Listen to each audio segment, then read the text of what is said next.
quero agradecer também a Deus aqui pela oportunidade de poder estar com os irmãos mais uma vez, adorando e bendizendo o nome do Senhor.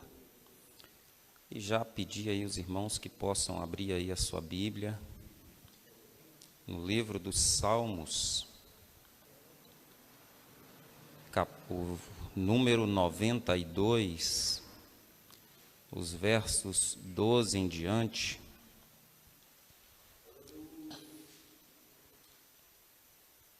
Salmos de número 92, os versos a partir do número 12 em diante, e agradecer a Deus que tem cuidado, zelado de nós, da nossa família.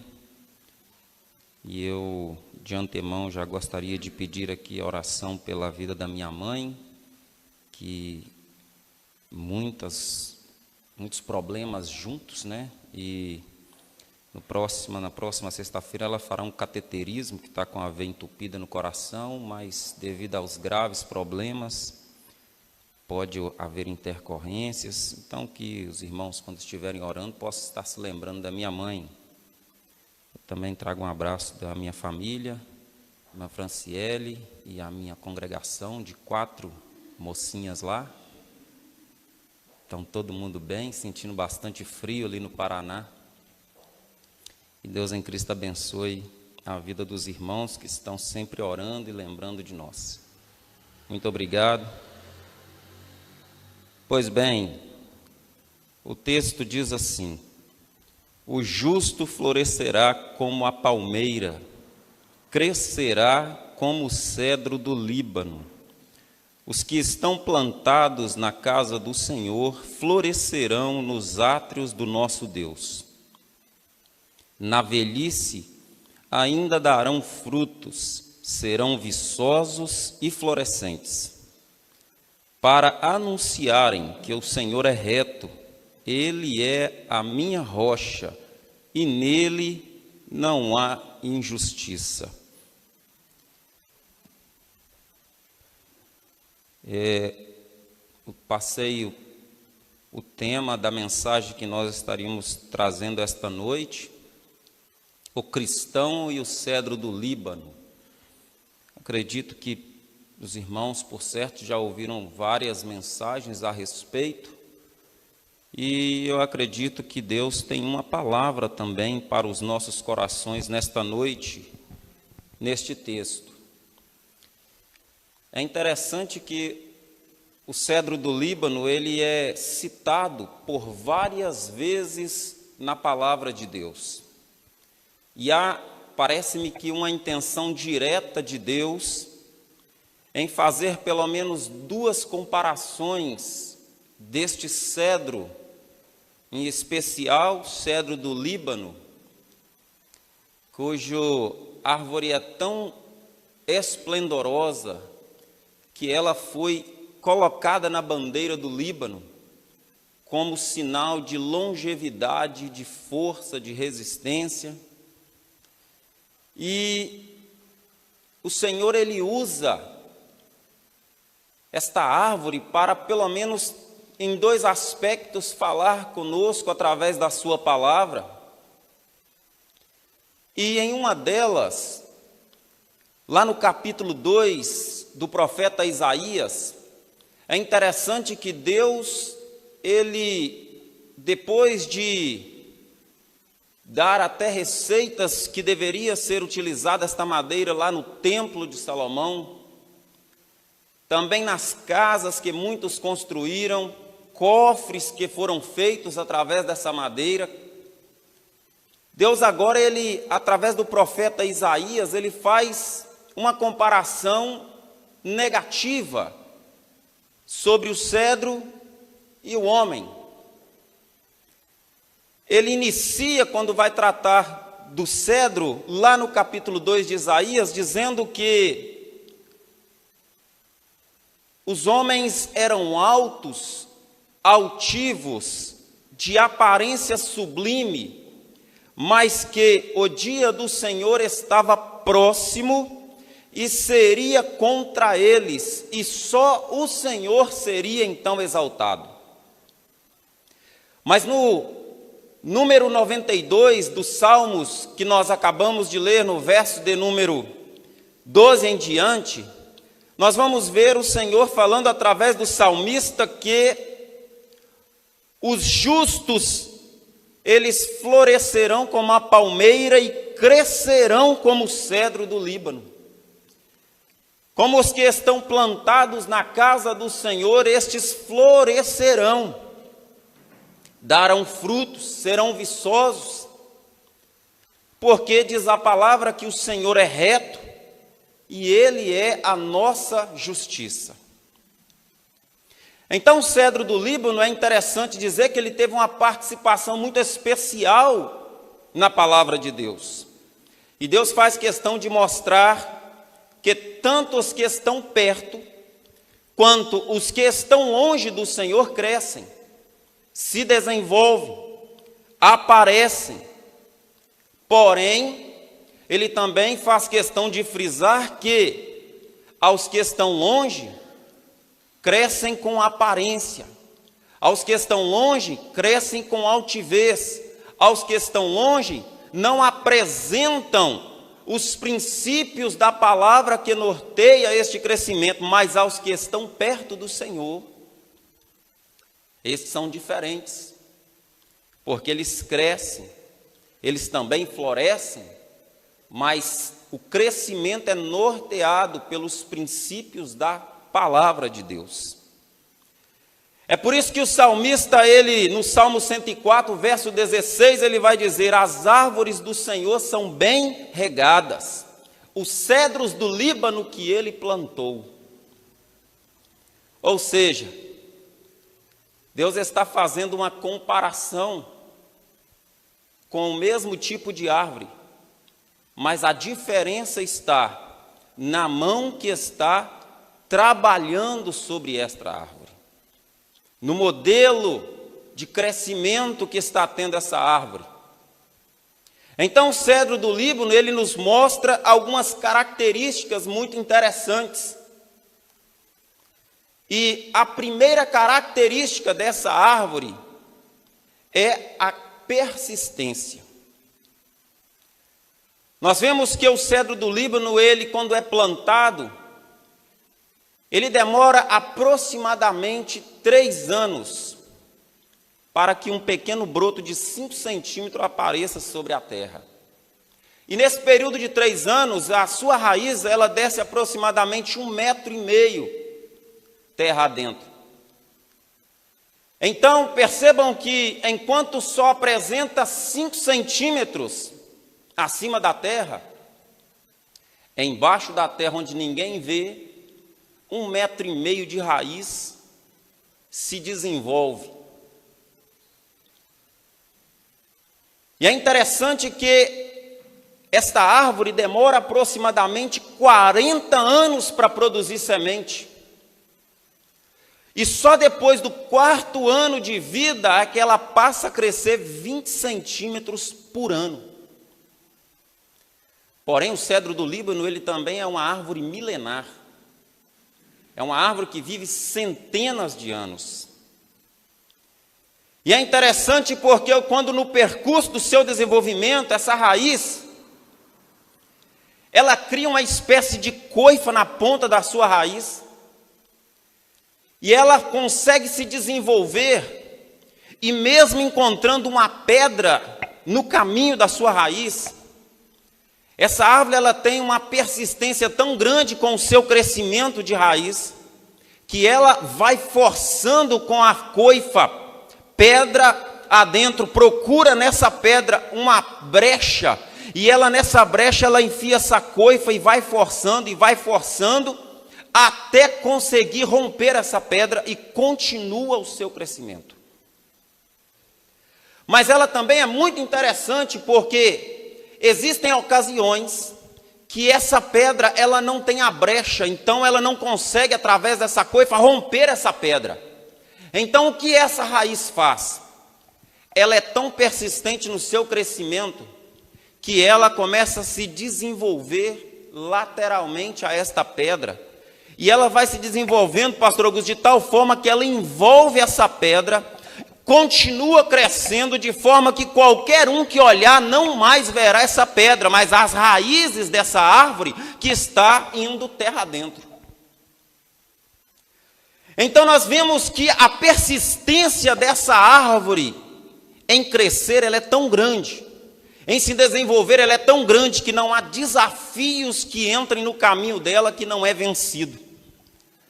A diferença é que ela compreende que há momentos que a pedra pode ser removida, arrebentada, e a gente passa por ela. Mas existem momentos que Deus permite que essa pedra se forme e não haja oportunidade de removê-la do caminho. Então o que Ele faz? Ele dá-nos força e a gente tem que persistir para compreender que não é um obstáculo que se levantou que faz parar o crescimento dessa raiz. Meu querido irmão, não é um obstáculo que se levanta que faz parar o crescimento da igreja. Tem até um ditado aí meio clichê, mas é muito interessante dizer, diz que o crente é igual clara de ovo, quanto mais bate, mais ele cresce. É mais ou menos assim com essa raiz do cedro do Líbano, quanto mais obstáculos tem, mais ela se desenvolve, porque aí esse obstáculo faz com que essa árvore entenda que se por ali não dá, ela acha outros caminhos para continuar o seu percurso. Então, nós podemos compreender que muitas pessoas podem estar, de alguma maneira, tendo o seu crescimento estagnado, por talvez ter encontrado essa pedra, encontrado este problema, encontrado essa dificuldade, encontrado essa adversidade. E aí você está brigando com esse problema, brigando com essa adversidade, brigando com essa luta, tentando, fazendo força, empurrando, mas o negócio não vai, não resolve, não sai da frente. E qual é a orientação através dessa comparação, dessa analogia que nós temos? A orientação é, meu querido irmão, não perca tempo com aquilo que não pode ser removido. Passe a buscar alternativas para você continuar seguindo os passos de Jesus e crescendo no reino de Deus, para que o nome de Jesus seja glorificado em nossas vidas. Então, é interessante dizer que esta árvore tem uma característica de persistência muito grande.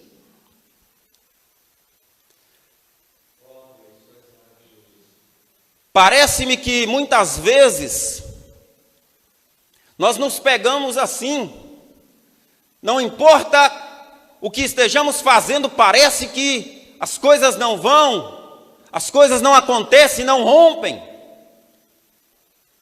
E o salmista Davi se encontrou assim um dia, porque no Salmo 42, verso 3, ele vai dizer o seguinte: olha, ele estava tão em aperto, tão em dificuldade, tão em atribulado, pelos problemas adversos, que ele diz: olha, as minhas lágrimas servem-me de mantimento todo dia, porquanto constantemente me perguntam: onde está o teu Deus?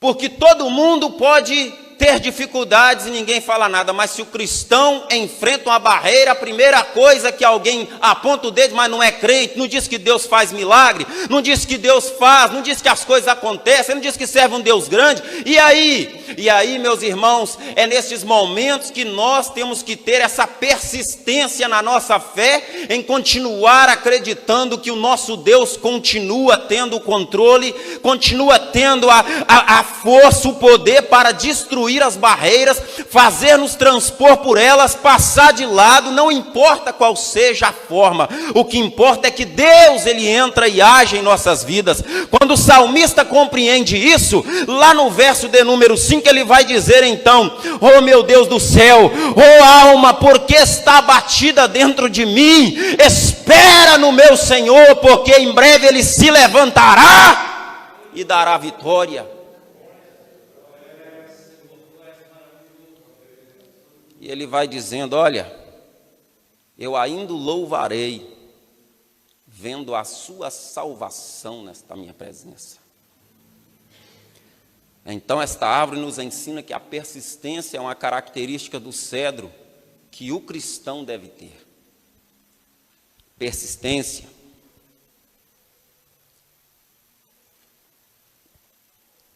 E Deus nos ensina que o crescimento baseado nos princípios da humildade, nos princípios do reconhecimento ao favor de Deus, quando são reconhecidos que tudo é do Senhor e é Ele quem vai fazer com que as coisas se encaixem ou voltem ao seu devido lugar, impossível que o cristão, que o reino não expanda, não cresça, não se desenvolva. E é interessante que, em primeiro lugar, ele compara alguns, os homens que estão longe de Deus, ele os compara ao cedro, mas ele só os compara na parte externa. Diz que eles são altos, que eles são altivos, que eles são soberbos, que eles são homens que não têm amor. Diferentemente, ele vai tratar dos servos de Deus, olhando por um outro prisma, pelo prisma da sua raiz, da sua construção. E interessante que aqui é onde ninguém vê. E Deus, ele sempre está de olho onde ninguém está vendo. Deus, ele sempre está com os olhos fitos onde ninguém pode enxergar. E é interessante que aqui, ele fazendo essa analogia, parece-me que vejo Jesus querendo ensinar os seus discípulos sobre todo esse tipo de crescimento e sobre a diferença de quem é norteando ou quem está norteando esses princípios e quem não está. Diz a Bíblia que certa ocasião, eles haviam acabado de voltar de uma missão, os discípulos e Jesus. E Jesus, ele passa a compreender que os discípulos estavam entre eles. E eles estavam levantando uma discussão, levantando uma questão, levantando ali uma pergunta. E a pergunta, Jesus já sabia. Eles estavam como que presbítero Messias olhando uns para os outros, porque eles haviam experimentado o poder de Deus. Jesus havia otorgado a eles um poder para curar demônios, para curar enfermos, para expulsar demônios, para sujeitar as forças do mal. E as pessoas vinham ter com eles, não por causa deles, mas pelo poder de Deus que se manifestava através deles, conforme a autoridade de Cristo na vida deles. Mas Jesus começou a perceber que aqueles discípulos, apóstolos que estavam com ele, começaram a ter uma atitude estranha, diferente. E a pergunta no meio deles era: olha, rapaz, você viu como é que eu expulsei aquele demônio? Rapaz, você viu como é que eu preguei para as multidões? Rapaz, você viu como é que eu curei aquele enfermo? Você viu como é que as pessoas se ajuntaram para me ouvir? E a pergunta deles: afinal de contas, quem de nós é o maior? Já que temos todo este poder, já que eu expulso o demônio, você está pregando, o outro está curando, o outro está evangelizando, quem de nós é o maior aqui então? Diz a Bíblia que Jesus não fala nada com eles, mas espera chegar. Jesus então avista uma criança, chama aquele menino ou a menina, coloca do seu lado e faz uma pergunta interessante. Mesmo sabendo do que se tratava, ele diz: olha, o que é que vocês vinham discutindo pelo caminho? E os discípulos disseram: olha, a pergunta era qual de nós era o maior no reino. Jesus então chama aquela criança. Parece que eu vejo o coração de Jesus entristecido, porque aqueles homens outrora, quando foram chamados, eram homens rejeitados pela sociedade, eram homens indignos, eram homens que não tinham condição alguma sequer de estar perto de Jesus, mas Jesus foi lá e resgatou a vida deles, assim como fez comigo e com você. trouxe-me para os reinos da luz, para a casa do Pai, para desenvolver o reino de Deus, ter participação direta nesse desenvolvimento, de ganhar almas para o reino de Deus, esvaziando o inferno e povoando o céu. Mas de repente aqueles discípulos deixaram que os princípios que Jesus ensinou se abstessem do seu coração, se afastassem. E aí Jesus, percebendo, ele toma uma atitude imediatamente para corrigir o erro, e ele chama eles e diz: olha, quem não se fizer como um destes pequeninos aqui, quem não for como esta criança aqui que eu estou apresentando, ele sequer é digno do reino de Deus. Mas quem se fizer como esta criança, este é o maior no reino de Deus. Perceba que ninguém fica avaliando as características de uma criança. Ninguém fica tomando exemplos de uma criança para poder colocar no seu dia a dia. Geralmente, nós nos espelhamos em pessoas que estão acima de nós. Nós nos espelhamos em pessoas que estão em níveis mais elevados. Mas Jesus, assim como faz lá na analogia do cedro, ele está falando para o discípulo: olha, eu estou ensinando coisas grandes para vocês, mas para se aprender e para se colocar em prática, é preciso vocês olhar aqui para dentro desta criança. Porque aqui está os princípios que norteiam o crescimento de quem está próximo, de quem está perto, de quem está junto de Deus. E diz a Bíblia que enquanto eles ouvem do Mestre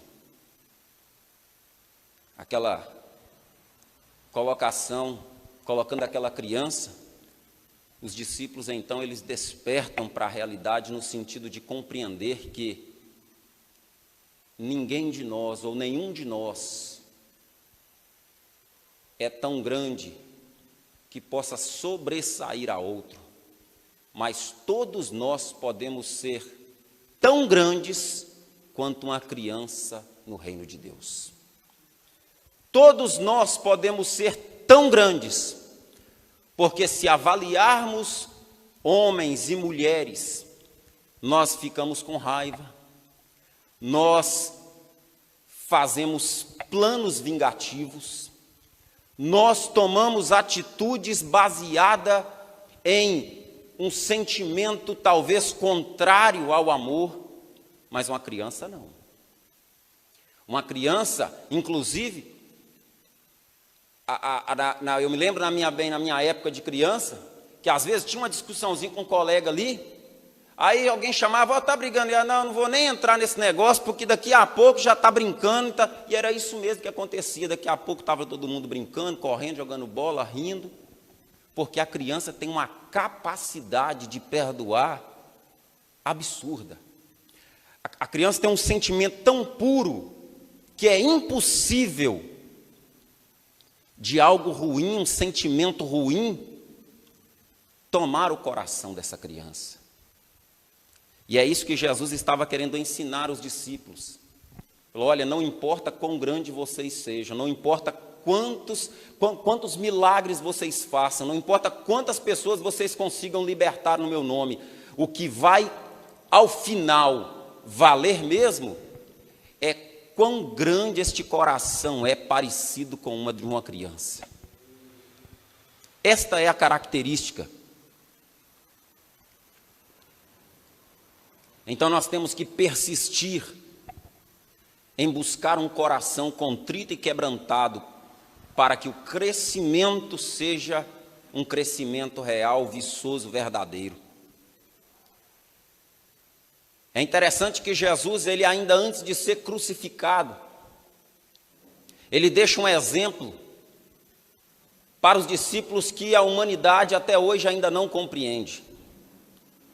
Porque lá no capítulo 13 de João, do versículo 1 ao 5, diz a Bíblia que Jesus, ele estava momentos antes da sua crucificação, e ele chama os discípulos, está dentro de uma casa, e diz a Bíblia que ele assenta os discípulos, ele pega um balde com água, pega uma toalha, molha essa toalha e começa a ir em cada discípulo e a lavar os pés dos discípulos. E os discípulos começam a ficar constrangidos e dizer: não, mestre, mas ele continua lavando. E é interessante que, se analisarmos, lavar os pés de alguém era tarefa de um escravo ou de uma mulher, haja vista a condição social que tinha a mulher naquele período. Então ninguém queria lavar o pé de ninguém, porque isso era uma condição humilhante. Mas Jesus, sendo mestre, sendo grande, ele se ajoelha e começa a lavar os pés dos discípulos. E ele está mostrando com esta atitude que não importa quão grande eu seja, eu posso lavar os seus pés, eu posso lavar a sua vida, eu posso lavar a sua alma, eu posso curar os teus problemas, as tuas doenças, eu posso sarar as tuas chagas, eu posso limpar o teu pecado. Mas Jesus estava mostrando com aquilo o princípio de um crescimento no reino. E nós vemos que, quando o apóstolo Paulo ele vai escrever a carta aos Filipenses, lá no capítulo 2, ele vai explanar, parece-me que olhando para esta cena de Jesus lavando os pés dos discípulos, ele vai explanar lá a partir do versículo 5, ele diz: sorte que haja em vós o mesmo sentimento que houve em Cristo Jesus, que sendo a forma de Deus, não teve por usurpação ser igual a Deus, mas aniquilou-se a si mesmo, tomando a forma de servo, fazendo-se semelhante a homens, e achado na forma de homem, humilhou-se a si mesmo, sendo obediente até a morte, e a morte de cruz, pelo que também Deus o exaltou soberanamente, e lhe deu um nome que é sobre todo nome, para que ao nome de Jesus se dobre todo o joelho dos que estão no céu, na terra e debaixo da terra, e toda a língua confesse que Jesus Cristo é o Senhor, para a glória de Deus Pai. Quem via Jesus lavando os pés dos discípulos, não imaginava quão grande ele já era no céu, e o que Deus faria com este nome. Então nós vemos que na vida cristã nós temos uma semelhança com o cedro. E o cedro também tem uma característica de resistência. O cedro ele não se decompõe. O cedro ele pode ser atacado pelos fungos, pelas bactérias naturais do seu habitat, que ele não adoece. A madeira ela é tão forte, por ser tão compacta, que ela gera capacidade de resistir aos danos externos. É interessante isso porque diz a Bíblia que o cedro, ele tinha uma madeira compacta. Ou seja, o que é algo compacto? É algo que quando você olha, ele é uma coisa só. Ele é um material tão forte, que os fungos não conseguem deteriorar, as bactérias não conseguem deteriorar. Por quê? Porque é uma madeira compacta, ela não dá brechas para os fungos entrarem, para as bactérias entrarem. É interessante, o cedro ele tem a capacidade de suportar calor, vento, qualquer intempérie. E ao longo do seu crescimento, ele prepara tão cautelosamente essas raízes, este solo, ele é preparado de forma tão meticulosa, que quando ele começa a crescer, nada mais para este crescimento. Então o cristão no reino de Deus, nós temos que procurar então olhar muito mais para tudo que está na base, para tudo que foi construído nos princípios que norteiam a palavra de Deus, porque este será o nosso sustentáculo para as adversidades da vida. Meus irmãos, quantas pessoas sofrem ataques do diabo e param na caminhada? Quantas pessoas sofrem problemas, sofrem adversidades? Quantas pessoas sofrem calúnia, difamação, mentira, ataque, e ele não consegue suportar, ele abandona a fé, ele para com a caminhada, ele desiste de tudo, chuta o pau da barraca. Sabe por quê? Porque ele não se está como essa madeira compacta, fortalecida, e aí existem muitas brechas, muitas passagens que essas coisas vêm, vêm, entram e começam a fazer uma mazela, fazer uma chaga, e essa chaga vai crescendo a ponto de matá-lo se não for tratada. Mas ei, que em nome de Jesus nós possamos fortalecer-nos como o cedro do Líbano, porque aí sim, não importa o que venham, deixa balançar para lá e para cá, deixa atacar, deixa falar, o que importa é que estamos coesos em Cristo Jesus. E o crescimento, Cristo continuará dando. Tudo parte dos princípios, a resistência. O cedro só é resistente porque a sua raiz é resistente.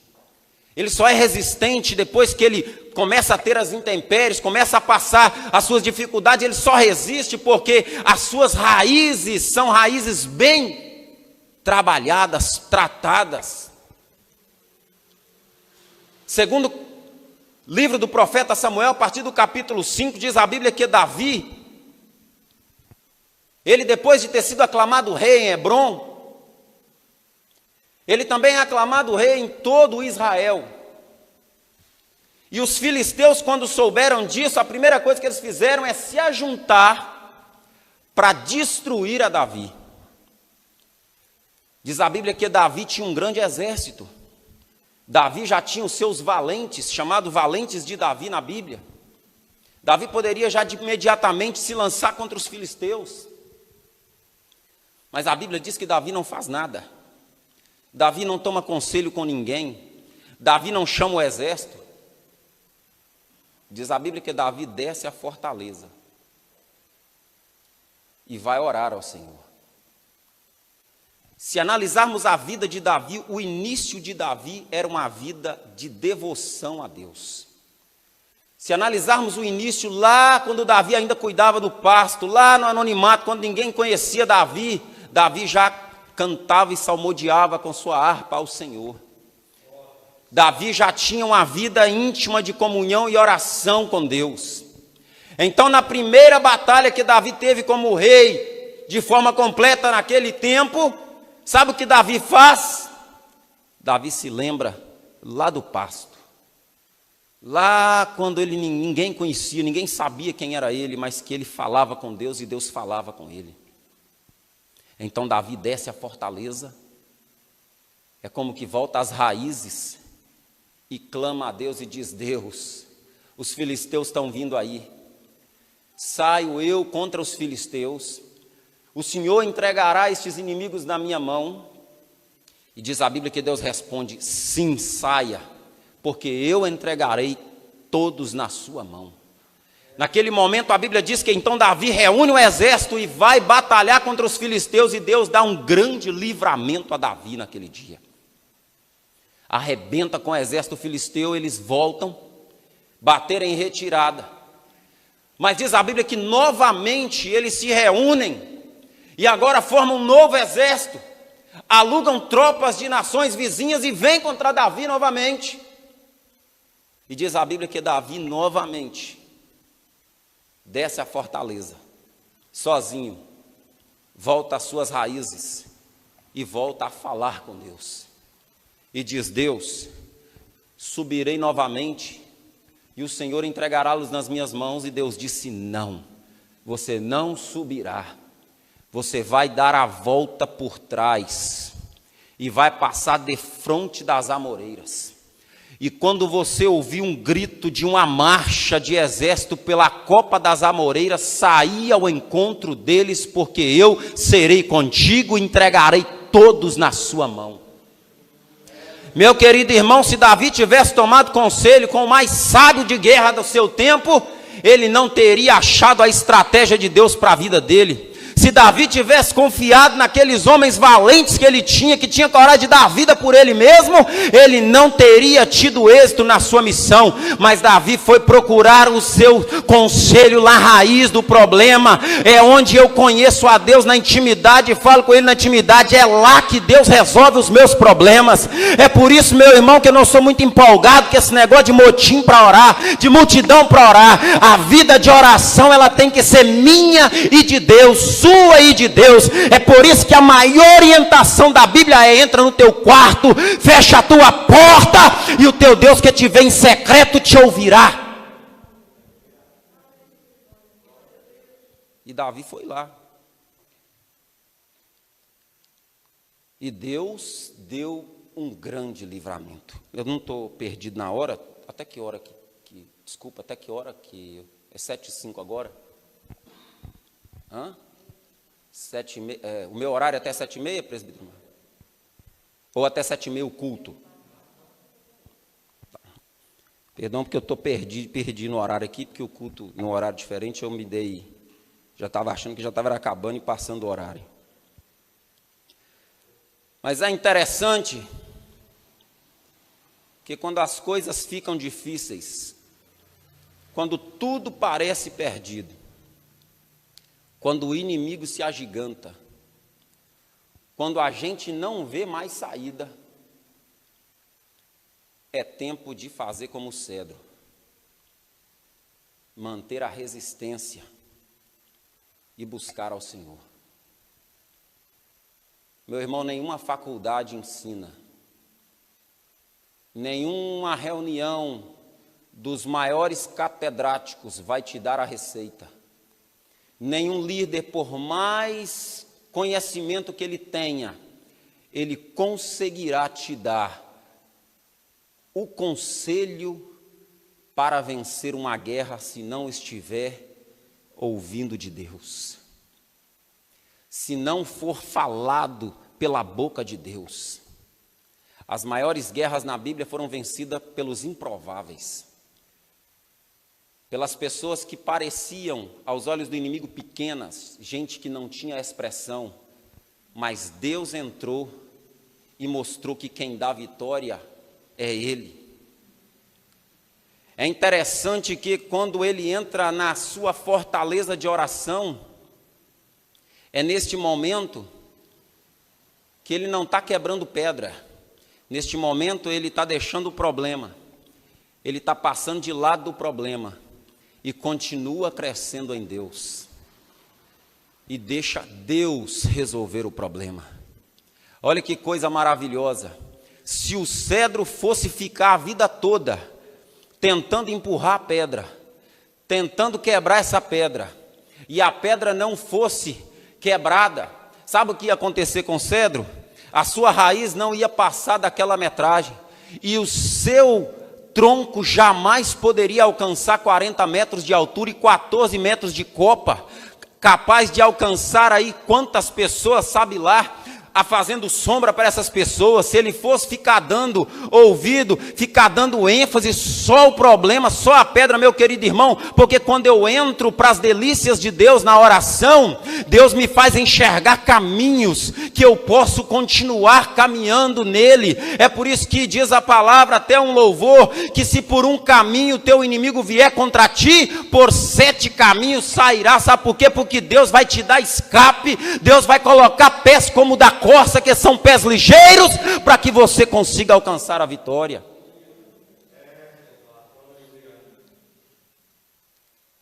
Quem faz ainda é Deus. Quem trata do negócio ainda é o Senhor.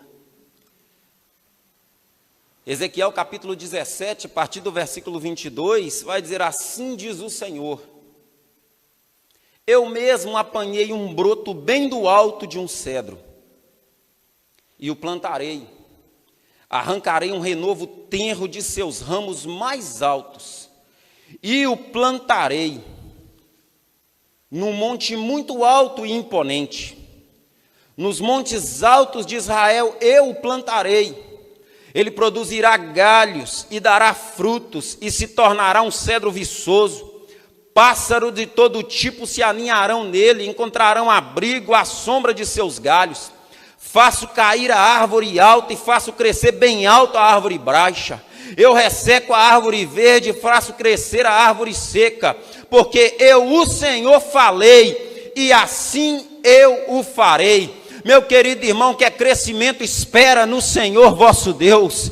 Quer continuar a sua caminhada, quer vencer esse obstáculo, mas a pedra é muito grande, o problema está aí, não consigo passar. Continua esperando em Deus, continua com seus olhos postos nele, porque se foi ele em quem te plantou, ele é fiel e justo para continuar dando crescimento e vencendo esses obstáculos com a tua vida.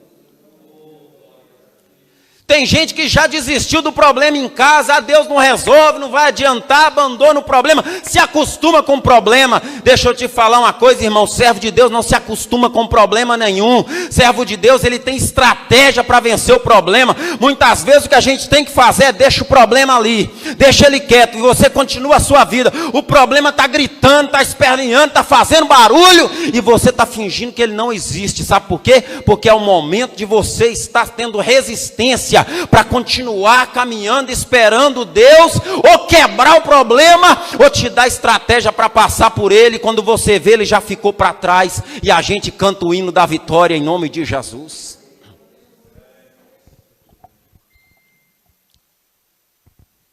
O grande lance aqui, a grande sacada é: todo mundo cresce. Deus diz, ó, os altos, os altivos, os soberbos, todo mundo cresce, todo mundo desenvolve. Mas não é o crescimento que diz que Deus está no negócio. Nem sempre o que está dando certo é porque é Deus que não está no negócio. Porém, também nem sempre quando está tudo dando errado é porque Deus não está no negócio. Nem sempre. Porque tem pessoas que estão ficando muito bem na sua vida através de falcatrua, de trapaça, e a gente olha e fala, está crescendo demais, olha lá. Nem por isso a mão de Deus está lá. Mas já outros que aparentemente a gente pensa, a pessoa não parece que não está crescendo, não está desenvolvendo, as coisas não estão caminhando. O que está acontecendo? Deus está preparando as raízes, os fundamentos, a estrutura, sabe por quê? Porque ninguém suporta 40 metros de altura se não tiver uma raiz forte.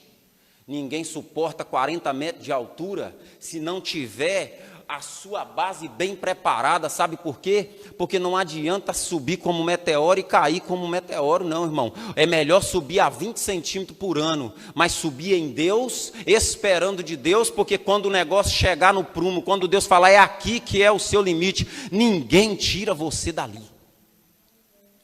Meu querido irmão, uma fofoca no emprego, deixa eu te falar, se a porta quem abriu foi Deus, meu querido, não tem fofoca, não tem gerente, não tem dono, não tem macumbeiro, não tem ninguém que faça você ser prejudicado ali, porque quem abriu a porta foi Deus. Ah, mas o problema no casamento, tem alguém entrando na família, alguém, isso e aquilo, alguém, uma pombagira, chegou meu querido irmão, deixa a pombagira, preto velho, Zé Pilintra, o raio que o parta, se o casamento quem deu foi Deus, não tem ninguém que mexe nesse casamento, porque quem deu foi Deus.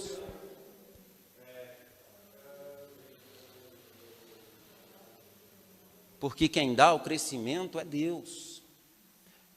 Quem sustenta ainda é Deus. Eu gostaria de nesta noite orar com vocês. Talvez você que está em casa, até agora não estava sabendo como lidar com esse problema, até agora não estava sabendo o que fazer com essa situação. Deus me deu essa oportunidade para te dizer, hoje é o dia de voltar à fortaleza. É tempo de voltar a buscar ao Senhor. Ah, não, mas meu irmão está construindo aí, o nosso engenheiro é o Marlon. Não, o Marlon sabe como é que constrói, eu vou lá porque é ele que vai resolver meu problema. Se o problema é para Deus resolver, o Marlon não dá jeito. Ah, não, mas o problema é no médico, eu vou lá, que ele que vai ter que me dar a solução. Ei, se o problema é para Deus resolver, o médico também não vai dar jeito. Ah, não, meu problema é dinheiro, eu resolvo meu negócio com dinheiro, meu querido irmão. Se fosse para ser dinheiro, Deus não precisava entrar. Então, se é Deus que tem que entrar, o dinheiro também não vai resolver o seu problema. Ah, não, mas é o advogado que vai resolver as estratégias jurídicas. Se fosse para advogado resolver, já tinha resolvido. Quem vai resolver é Deus. Então é tempo de voltar à fortaleza, porque nela Deus continuará dando crescimento, vai continuar dando resistência para o seu povo passar pelas dificuldades, vai continuar a gente persistindo na fé para conseguir ver a vitória, a gente vai continuar mesmo em lágrimas, mesmo em pranto, mesmo em dor, mas é persistindo e resistindo que a gente consegue chegar à vitória. Então eu quero dizer, em nome de Jesus, é tempo de voltarmos. E esse voltar é uma vida diária, é uma vida de intimidade com Deus. Eu acho bonito quando a igreja se reúne para orar, é uma bênção. Mas aí tem gente que só ora se no dia que reunir para orar. Ele não tem uma vida de oração. Na casa dele ele não ora 15 minutos de joelho. Ele que dirá 1 hora, ele não consegue ler 30 minutos a palavra por dia, que dirá estudar um texto, meu querido irmão, e aí a gente fica para lá e para cá batendo cabeça, como é que eu resolvo isso, como é que eu faço aquilo, como é que sai desse problema, e Deus está falando, ei, a fortaleza, é tempo de voltar, lembra quando começou na fé, orando, jejuando, buscando na palavra, todo dia a orientação, Deus, hoje eu tenho um problema para resolver, me dá aqui na sua palavra a orientação, fala comigo, me explica como é que eu vou fazer isso, mas a gente vai passando o tempo se acostumando com as coisas emaranhadas dessa vida e a fortaleza vai ficando de lado, a gente vai abandonando e vai começando a pensar que a faculdade que vai me trazer os benefícios, que é isso que vai, eu vou mudar para lá que vai trazer os benefícios, eu vou fazer isso que vai trazer, e Deus está falando, ei, é tempo de voltar à fortaleza. Eu quero orar por você em nome de Jesus. Senhor meu Deus e Pai bendito, eu te glorifico nesta noite.